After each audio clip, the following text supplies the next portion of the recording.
Possessive pronouns show ownership like my, your, his, her, its, our, and their. In German, these pronouns change depending on the gender of the noun they describe, masculine, feminine, or neuter. Let's learn about them. Masculine and neuter possessive pronouns are identical and typically end in a consonant. My is mine, your singular is dein, his sein, her ihre, its sein, our unser, your plural euer, your formal ihre, their ihre. Notice that sein is used for both his and its, and ihre is used for her, your formal, and their. Examples: mein Bruder, my brother. Bruder is masculine. Ihr Ehemann, her husband.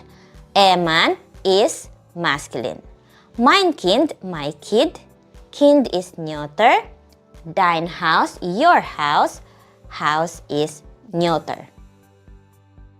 Feminine and plural possessive pronouns are also identical. They are formed by adding an e to the masculine or neuter forms.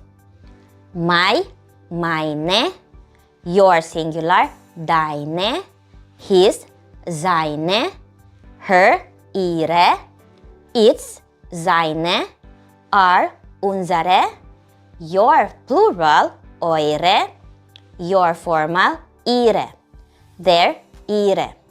Examples: meine Schwester, my sister. Schwester is feminine. Seine Ehefrau, his wife. Ehefrau is feminine. Meine Brüder, my brothers. Brüder is plural.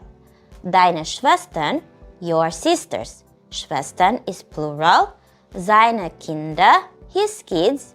Kinder is plural. These are the summary of possessive pronouns. My, mine for masculine and neuter. Meine for feminine and plural. Your singular, dein, deine. His or its, sein, seine. Her, ihr, ihre. Our, unser, unsere. Your plural, euer, eure. Your formal, ihr, ihre. Their, ihr, ihre. And that's how possessive pronouns work in German. Remember, it's all about matching the gender of the noun. I look forward to our next lesson.